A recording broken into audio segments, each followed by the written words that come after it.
Salutations enfants de la Terre et bienvenue dans le voyage de Léa, le podcast qui vous emmène dans une exploration hors du commun. Une seule destination, ce que vous êtes au cœur de vos cellules. Je m'appelle Erin, je suis la créatrice de la marque Tenso et des baumes sonores et je suis la tour opératrice de ce voyage. Un peu spécial. Léa est maman et entrepreneuse. Elle a entrepris cette plongée au cœur de l'incarnation. Et avec les baumes sonores, elle a décidé d'aller plus loin, en explorant sa propre matière vibratoire à travers son corps physique.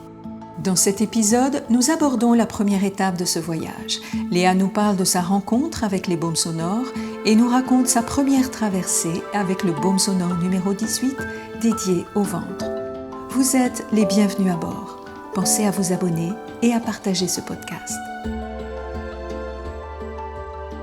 Bonjour Léa, comment vas-tu ? Bonjour Erin, très bien et toi ? Oui, je suis ravie de t'accompagner dans ce voyage intérieur qui a déjà démarré. Et pour commencer, j'aimerais, si tu veux bien, qu'on plante le décor de ce podcast pour que ce soit bien clair dans l'esprit de nos auditeurs. L'idée de ce podcast est de suivre ton évolution au fil des écoutes, semaine après semaine. Tu as déjà effectué une première semaine d'écoute avec le baume dédié au ventre et dont on peut dire qu'elle est la première étape de ce voyage intérieur. Et avant que tu nous parles de ce qui s'est passé pour toi durant cette première étape, très importante puisqu'elle initie tout le reste du voyage, peux-tu me dire comment les baumes sonores sont venus à toi et le baume ventre en particulier ? Les baumes sont venus à moi avec du temps. Je les ai découverts il y a à peu près 2 ans, lorsque je t'ai découverte toi. Et j'ai su que je serais amenée à travailler avec toi et avec ces baumes. Le temps a passé sans que j'ai d'appel particulier par rapport aux baumes, jusqu'à il y a quelques semaines, lorsque je suis allée en France. Il faut dire que j'habite actuellement au Québec. La France est mon pays d'origine. Et j'ai passé un voyage en France, dont 2 semaines où j'étais sans mon conjoint, sans mon fils, vraiment avec moi-même. À ce moment-là, j'ai commencé à repenser au baume. Il me venait en tête. C'est comme s'il venait cogner à la porte et qu'il me disait « On est là et c'est le moment ». On a eu une conversation, toi et moi, qui a vraiment clarifié que effectivement, c'était opportun, j'étais prête. Et le baume ventre en particulier s'est présenté de façon assez naturelle au regard de ce que j'avais à vivre, à savoir d'arriver à m'incarner pleinement dans ma vie et surtout dans mon corps, avec cette sensation que j'ai eue depuis toujours en fait, de flotter, de pas arriver à habiter mon corps pleinement, d'être inconfortable, d'avoir des douleurs, de pas finalement me sentir pleinement à ma place. Et le ventre en particulier est une région pour moi que j'avais identifiée comme étant une scission, parce que j'avais aussi ressenti en fait des mémoires traumatiques d'avoir été littéralement coupée en deux.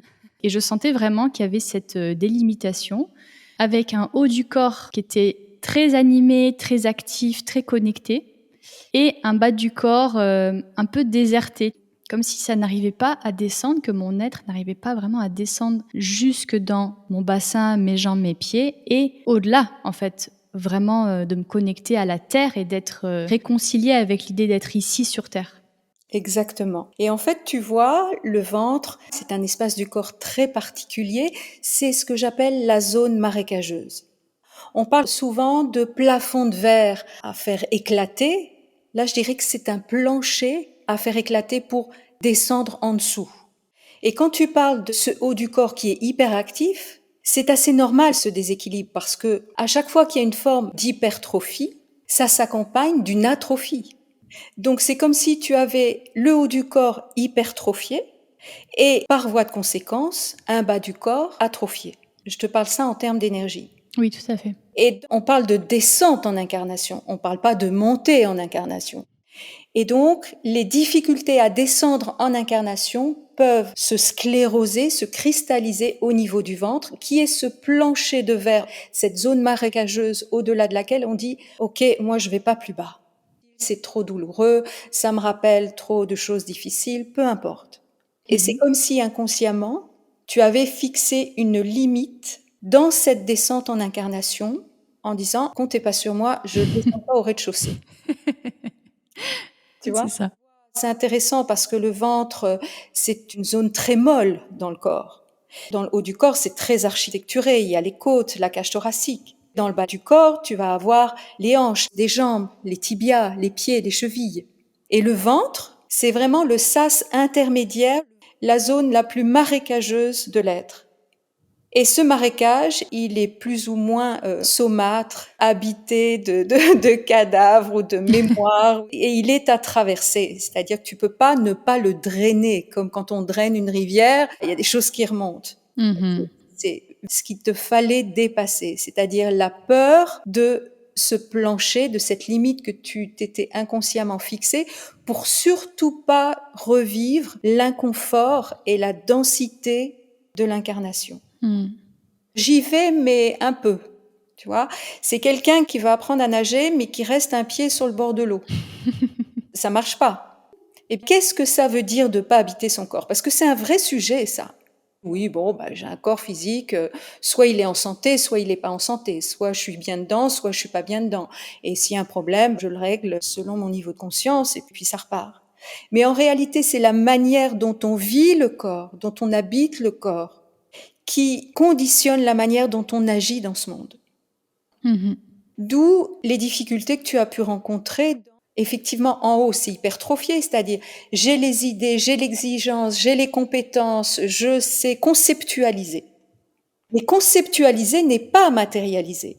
On peut effectivement schématiser le corps comme la partie haute, plus cérébrale, plus reliée à la conceptualisation. La partie basse, qui est davantage liée à la manifestation et à la concrétisation de ce qui a été conceptualisé. Mais si le ventre est une zone non habitée, qui connecte pas le haut et le bas, tu peux conceptualiser les choses les plus extraordinaires, ça s'ancre pas. Ou si tu essaies de l'ancrer, ça marche pas. Il était vraiment là, je dirais, le nœud névralgique.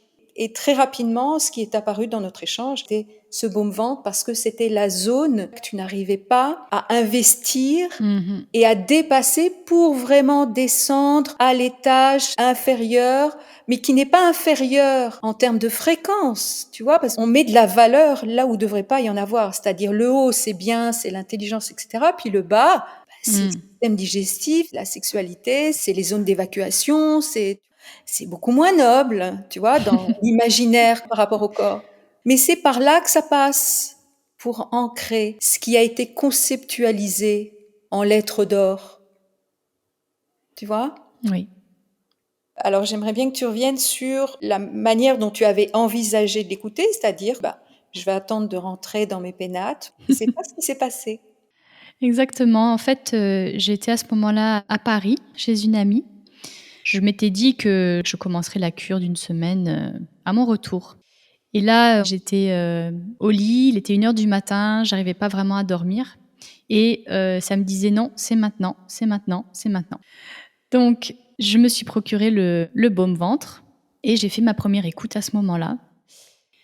Et ça a été d'une très, très grande intensité. Dès les premières secondes, j'ai commencé à sentir que mon ventre vibrait, vraiment comme s'il était dans le tambour d'une machine à laver. Et que c'était le cycle d'essorage. Donc, il y avait une vibration très, très intense. Et alors, j'étais pas très bien, j'avais chaud, je transpirais, je vivais vraiment comme si ça me rentrait dans le corps, une forme de combat, quelque chose qui veut être extirpé, mais qui résiste. Enfin, il y avait une lutte intérieure. Et à la fin du baume, ça change radicalement et il y a des sons de souffle. Et en fait, ça m'a tellement surprise, j'ai eu peur. Au moment où ce son a changé, ça m'a fait vraiment très peur. J'ai senti l'adrénaline monter d'un coup et mon cœur s'accélérer, qui battait vraiment, qui cognait contre ma poitrine, tu vois. Et j'ai dû essayer d'accueillir cet état d'alerte et même de stress, en fait. Alors, sachant ça, par la suite, quand j'ai continué à écouter les baumes, j'avais une appréhension. Ce qui me mettait dans un état de tension où j'avais du mal à m'abandonner. Mais je me suis dit, non, c'est pas possible de le vivre comme ça. Il y a une partie de moi qui veut contrôler le fait de ne pas avoir peur. Je me suis dit, ok, je vais me mettre en état d'acceptation d'avoir peur. d'acceptation, d'être surprise, d'acceptation que mon cœur va commencer à battre, que mon mental va paniquer. Et je vais tenter de me détendre et de m'ouvrir à l'expérience de l'inconfort. C'est exactement ce qu'il faut faire. Bravo. Et les 2 dernières écoutes, j'ai plus ressenti de peur et la réaction physique, même sonore et auditive, a été complètement différente. Le passage des souffles est arrivé et ça m'a fait ni chaud ni froid, tu vois. Ce qui est intéressant dans ce que tu dis, c'est que il y a des personnes qui perçoivent très différemment cette dernière partie, plutôt comme un vent libérateur ou un grand coup de nettoyage. Donc, ça n'a rien à voir avec ce qu'est le baume, ça a à voir avec ce que tu es et ce que tu portes. Oui, et moi j'avais l'impression que c'était les démons qui remontaient. C'est tout à fait ça, c'est-à-dire que ton expérience me rappelle beaucoup l'expérience d'une jeune femme qui a écouté, alors c'était pas le baume-ventre, mais le baume-intestin, on n'est pas loin, 4 fois d'affilée et elle s'est arrêtée net parce que toutes les peurs sont remontées. Bon, il se trouve qu'après, en échangeant, elle a pu me faire part que depuis sa plus jeune enfance, elle était habitée par la peur de la solitude, la peur du noir, la peur de l'abandon, avec une dépendance affective qui se construit là-dessus et surtout une relation très forte avec des entités qu'elle percevait. Même si elle l'avait écouté une fois, ça éveillait tellement, c'est au-delà de la peur, c'est une terreur. Mhm. Elle était terrorisée. Mais fondamentalement, tu vois bien que c'est une peur totalement irrationnelle. Je veux dire que t'es pas suspendu à un fil au-dessus du vide, t'es pas face à un ours qui fait 2 fois ta taille. C'est une peur irrationnelle, c'est-à-dire que c'est un programme, une mémoire, qui se réactive. Et pourquoi ça se réactive? Pour que ça se libère. Parce que tant que c'est endormi, ça continue de dormir et ça continue de te pourrir l'existence. Et je dirais que souvent, cette peur bleue-là, cette peur terrorisante qui vraiment fait qu'on se dit plus jamais ça, au contraire, accueillez ça comme un cadeau. Parce que un petit peu comme une bonne grippe, il y a ce que j'appelle le pic de fièvre. C'est le moment où les symptômes sont à leur paroxysme. Et ce pic de fièvre, il est aussi le symptôme de la libération. Parce que pour pouvoir libérer la mémoire, l'énergie et naturellement l'émotion associée, il faut qu'elle remonte à la surface. Mais qu'est-ce que ça veut dire remonter à la surface? Ça veut dire passer du plan inconscient au plan conscient. Et quand tu es consciente, tu la vis une deuxième fois. Tu la vis de plein fouet. Mais si ça reste invisible, ça reste inconscient, tu n'y as pas accès. Et c'est là-dessus que tu fonctionnes sans le savoir. En tout cas, tu es manipulé par cette énergie. C'est une construction. Et donc, quand c'est amené à la surface, tu sais, comme quand tu draines une rivière et que, j'appelle ça vraiment, c'est pas une jolie image, mais c'est vraiment ça, les cadavres qui remontent, mais c'est indispensable pour assainir la rivière. C'est indispensable. Donc, c'est ce qui explique que de manière totalement irrationnelle, parce que tu n'es absolument pas en danger au moment où tu écoutes, eh bien, cette peur liée à cette mémoire se réactive intensément. Et comme le processus des baumes sonores active la transformation dans des temps records, c'est en accéléré. La rapidité du processus s'accompagne invariablement d'une intensité dans le vécu et l'expérience. Et cette intensité, elle est proportionnelle à la puissance énergétique de la mémoire et à l'impact qu'elle a sur ta vie, à quel point elle pèse sur ta vie et ton incarnation. Et moi, je dirais que c'est quand même grisant parce que moi, j'ai toujours vécu ma vie avec énormément d'intensité. Et il y avait quelque chose qui était à la fois effrayant et à la fois exaltant. De dire, je traverse, ça y est, je traverse quelque chose. Vraiment comme sur un champ de bataille, quand tu te lances et tu dis j'y vais, quoi. Tu penses plus. Là. Jusqu'à arriver de l'autre côté. Là, il y a une espèce d'apaisement et tu peux refaire le point sur ce que tu as vécu, mais quelque chose de très mobilisant, où tu sens que c'est tellement salutaire et que ça y est, on touche vraiment au cœur du problème. On touche vraiment, à, comme tu dis, à ces cadavres, à ces démons, à ces peurs, et que là, on n'est plus en train de faire du bullshit. Alors moi, j'ai fait 10 ans de psychothérapie et j'ai adoré parce que j'étais jeune, j'ai commencé, j'avais 18 ans, tu vois. J'avais besoin de ça pour prendre conscience, ne serait-ce que de moi-même, parce que j'avais aucune conscience de moi-même. Je vivais ma vie à l'aveugle, tu vois. Mais aujourd'hui, je suis vraiment contente, comme tu dis, de passer par un processus où c'est pas mental, ça va vraiment au cœur du cœur. Et quand on est prêt à le traverser, c'est vraiment une libération qui est fulgurante. C'est le mot que j'avais dans la bouche en t'écoutant. C'est fulgurant. C'est intéressant ce que tu dis quand tu parles de traverser le champ de bataille parce que c'est effectivement ça. C'est une traversée entre le premier jour qui est la rive de départ et le dernier jour qui est la rive d'arrivée. Et entre les deux, c'est une traversée. Et quoi que tu vives, que ce soit dans l'inconfort, plus ou moins intense, ou parfois dans la joie et dans la libération, je dis aux gens, vous traversez, vous posez pas de questions, traversez, traversez, traversez, vous êtes attendus sur l'autre rive. Peu importe comment vous allez la traverser. Mais traversez-la parce que vous êtes attendus sur l'autre rive.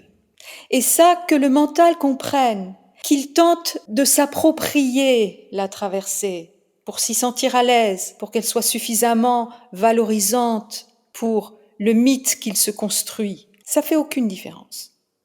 Parce que dans cette traversée, le mental n'a aucun contrôle sur ce qui se passe. Aucun. Mm. Tu parlais du cœur, j'aime bien dire dans le dur. Tu vois ? Mais effectivement, il faut avoir le recul pour dire, OK, il se passe ça. La seule chose que j'ai à faire, c'est lâcher le contrôle, lâcher le mental et lâcher la résistance. Oui, c'est exactement ça. Et là, on Mhm. te demande de lâcher même les attentes sur je fais ça pour obtenir un résultat. Même ça, il faut le lâcher. Mhm. Et aujourd'hui, quel est le changement le plus évident que tu as noté à la fois dans ton corps et dans ta réalité ? Alors, pendant la cure en tant que telle, j'ai pas noté de changement. J'étais vraiment dans une espèce de traversée avec une vision tunnel, tu sais, où on avance, on se pose pas trop de questions. J'ai attendu en fait le après, tu sais, pour faire des faire des constats. Et la première chose que j'ai sentie, c'est une sensation physique différente au niveau de mon ventre. La capacité, si tu veux, à respirer un peu plus bas, détendre le bas de mon ventre. Parce que avant même, quand j'essayais de le détendre, il y avait quand même quelque chose qui était en tension, tu vois. Et là, je sens que c'est possible, c'est disponible. Et l'image que j'ai, donc, c'est au moment de l'accouchement, on perd le bouchon muqueux, c'est vraiment le premier signe. C'est le signe avant-coureur de tout le travail qui va arriver, même avant de perdre les os, d'avoir les contractions qui vont vraiment amener la naissance du bébé. Donc, c'est vraiment la première étape nécessaire, en fait, pour le reste. Donc, c'est un peu comme si on n'était pas encore totalement entré dans le voyage, dans cette plongée, mais qu'on était dans l'étape préparatoire. C'est tout à fait ça. Et tu vois, quand tu parles de ce confort et de cette détente du ventre que tu observes aujourd'hui, c'est tout simplement parce que tu t'autorises à habiter cet espace. Avant, tu étais au-dessus et tu voulais pas y aller, tu vois. Et Ouais. donc là, forcément, ça descend, c'est détendu, c'est plus confortable. Et puis tu sens que tu as encore une marge de manœuvre parce qu'il y a tout le bas du corps à investir, tu vois. Donc c'est comme si en faisant sauter ce bouchon que tu évoques, et l'image est tout à fait juste, tu avais ouvert un sas en toi Mhm. qui te donnait l'accès à plus d'espace en toi. Alors c'est vrai que quand on regarde un corps, on se dit, bon, il a telle forme, on peut éventuellement grossir ou mincir, mais grosso modo, il a une forme qui est limitée. Oui, intérieurement, ça ne l'est pas. Et vous pouvez agrandir l'espace de manière infinie à l'intérieur de vous. C'est une autre dimension. Tu vois, c'est comme si tu habitais un 3 pièces. Mhm. Maintenant, tu habites une demeure de maître. Tu vois? Mais le truc, c'est pas de multiplier les pièces pour être grand seigneur dans son royaume. C'est habiter tout l'espace de ta présence. Parce que ce travail-là amène aussi une plus grande présence dans le corps. On parle souvent de l'ancrage à la terre, mais on oublie de parler de l'ancrage dans le corps. Parce qu'il peut pas y avoir d'ancrage à la terre s'il n'y a pas d'ancrage dans le corps. Et donc, on peut mettre en place, tu vois, des sortes de rituels, des trucs spirituels pour travailler l'ancrage. Si vous n'êtes pas dans votre corps, ça sert à rien. Ça sert à rien. Le premier ancrage, c'est habiter votre demeure physique pleinement. Vous pouvez pas habiter chez vous et puis dire, bah, il y a une porte là, je sais pas ce qu'il y a derrière. J'y vais jamais. Mhm. Bah, vous n'êtes pas chez vous alors. Vous n'habitez pas l'espace. À partir du moment où vous condamnez, consciemment ou inconsciemment, un espace de vous-même, vous n'êtes pas souverain de votre demeure. Vous ne l'êtes pas. Et donc, est-ce que tu as pu observer des sortes de synchronicités, comme si elles étaient le témoin du processus que tu vivais en toi? Oui, absolument. Alors, au-delà du ressenti physique, physiologique de la respiration, je me sens comme si je suis plus adulte dans mon corps. Comme si avant, c'était l'enfant qui vivait comme parfois le font les enfants, avec certaines craintes, des appréhensions, qui disparaissent une fois qu'on grandit, une fois qu'on devient adulte, tu sais. Et j'avais l'impression d'être encore un enfant qui veut mettre un vêtement trop grand pour lui et qui sait pas trop comment le porter. Et là, je me sens plus adulte, plus à l'aise, en adéquation avec mon vêtement, avec mon corps. C'est pas juste quelque chose de théorique ou intérieur seulement. Et il s'avère que là, j'étais aux portes d'un nouveau pas dans ma vie qui était de me lancer dans une nouvelle activité professionnelle qui est vraiment un pivot extrêmement important pour moi. Plus loin que ça, en fait, c'est le moment où je sens que enfin je mets en action quelque chose qui va me revenir. C'est-à-dire que avant, j'étais foisonnante d'idées, extrêmement créative, etc. Et je vivais dans une misère émotionnelle et une misère matérielle et financière parce que j'arrivais pas à mettre cette richesse d'idées au profit de ma vie matérielle. C'était extrêmement frustrant parce que je sentais que j'avais tout en moi et qu'il y avait quelque chose qui n'arrivait pas à s'exprimer, qui n'arrivait pas à se concrétiser. J'étais pas bien dans ma vie, tu vois, j'étais dans le manque et je me disais c'est bizarre d'être autant dans un mode de survie alors qu'intérieurement je sens que j'ai tout pour réussir. Et là, je préparais donc un projet professionnel depuis plusieurs mois, mais j'étais encore dans une forme de doute, une forme d'hésitation, à me dire mais bon, est-ce que c'est bien, est-ce que ça va marcher? Même si je savais que c'était simplement des peurs et qu'il fallait se lancer, j'arrivais quand même pas à me lancer, tu vois. Et là, véritablement, j'ai senti que, et on en a parlé aussi ensemble, qu'il y avait cette espèce de solidité d'action, le côté ok j'y vais, un peu fuck tout le reste, tu sais. Que ça plaise ou non, j'y vais, que ça soit parfait ou non, j'y vais, juste j'y vais et on verra. Exactement. Et je me souviens que dans notre échange, ce qui était apparu, c'était ce doute qui t'empêche de passer à l'action. Mais le doute, c'est aussi la peur de rentrer dans ta propre matière, dans ton propre corps, tu vois. Et je me souviens que dans notre échange, l'énergie était vraiment descendue. Et Oui. quand c'était descendu dans le ventre et dessous et encore dessous et encore dessous, à un moment donné, on s'était tu et je t'avais dit, tu vois là, Léa, il n'y a plus aucun doute. Et c'était le cas. Le doute n'existe plus. Et peu importe, tu vois, le fait que ce soit parfait, pas parfait, ça s'ajuste, c'est pas le sujet. Mais le doute, tu le lèves quand tu acceptes pleinement d'habiter ta propre matière. Alors, on a parlé de cette première étape du voyage et naturellement, ça en appelle une autre. Et pour cette deuxième étape, ce qu'on a identifié ensemble, c'était l'écoute du baume bassin-jambes. Donc, c'est le baume sonore numéro 21. Et qu'est-ce qui fait sens pour toi dans ce baume? On peut continuer l'aventure, c'est-à-dire maintenant qu'on a défriché le premier terrain qui était un no man's land depuis longtemps, je me sens plus aguerrie et je sens une forme de courage en moi à vraiment aller au-devant de ce que je dois traverser avec beaucoup moins d'appréhension, beaucoup moins de peur, de continuer cette traversée et donc de descendre et d'explorer vraiment ces zones qui ont été si longtemps mal aimées, tu sais. Plus tu occupes ton corps, plus ça donne beaucoup de force. Pas simplement une force intérieure, mais aussi une puissance d'action. Donc effectivement, ce baume bassin-jambes, il est assez naturel dans ce mouvement de descente. Bon, moi j'ai déjà un petit peu la trajectoire qui est déjà dessinée, mais je préfère laisser ouvert et laisser la possibilité d'ajuster les baumes à écouter en fonction de la manière dont ça bouge en toi. Tu es OK avec ça? Oui, absolument.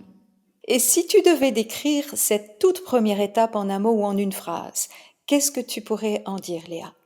Première étape de libération, vraiment le travail préliminaire requis pour la suite. Merci Léa pour ce partage. Je te souhaite une belle intégration et je te dis à tout bientôt pour faire le point sur la suite de ton voyage. Merci, à bientôt.